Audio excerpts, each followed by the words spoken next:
আজকে আবার একটা রান্নার রেসিপি ভিডিও তোমাদের সাথে শেয়ার করছি। তো আজকে রান্নার রেসিপিটাতে রয়েছে হচ্ছে লোকাল কাতলা মাছ দিয়ে ডাঁটা, আলু, টমেটো আর সজনে ডাঁটা দিয়ে অল্প একটু সামান্য জল দিয়ে কষা কষাভাবেই রান্নাটা আমি আজকে করেছি।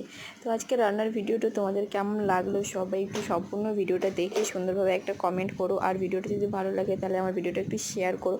রান্না তো সবাই করে, তো আমিও একটু যেরকমভাবে আর কি যেটা করি সেটা একটু তোমার সাথে শেয়ার করি। তো আমার ইউটিউব পরিবারের বন্ধুরা আমাকে অনেকটাই ভালোবাসা দেয়, কিন্তু যারা আমার ভিডিওগুলো দেখো, কি কোথা থেকে দেখো একটু কমেন্ট করলে সত্যি আমার খুব ভালো লাগে। তো আমার যতটুকু ভিউয়ার্স হয় সেটাতে আমারও ভালো লাগে। যে আমি যেহেতু অনেকটা সময় দিতে পারি না, তো শুধু একটু ভিডিওগুলোই পোস্ট করি। তো তোমরা এভাবেই আমরা একটু সাথে থেকেও পাশে থেকেও, আর এভাবেই সবাই একটু সাথে থেকেও পাশে থাকলে পরে আমার ভিডিও করতেও ভালো লাগে। যেহেতু ভিডিও করে কিন্তু আমার কোনো কিছু হয় না, আমার কোনো আর্নিংও হয় না। এবার ভিডিওটা একটু শখে করি, এবার ভিডিওটা করতে করতে একটা অভ্যাস হয়ে গেছে, ভিডিওটা আমি ছাড়তেও পারি না। তো সেই কারণেই ভিডিওটা আমি কন্টিনিউ যখন পারি আর রান্নার ভিডিও বলো বা যেটা আমি কাজকর্ম করি সেরকমভাবেই একটু শেয়ার করি। তো এই যে আমার মাছ দিয়ে একটু সবজিটা কষাবো।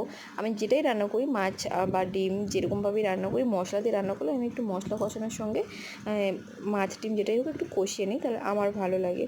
তো এরকমভাবেই কষিয়ে নিয়েছি, হালকা একটু করে ঝোল দিয়েছি। তো এই যে আমার রান্নাটা কমপ্লিট। তো ভিডিওটা সবাই একটু দেখো। আর যেহেতু একটু ধনেপাতা ছিল ঘরে, সেটা একটু দিয়ে দিলাম, একটু শীতের সবজির টেস্ট মনে হবে। তো এই যে হয়ে গেছে রান্না।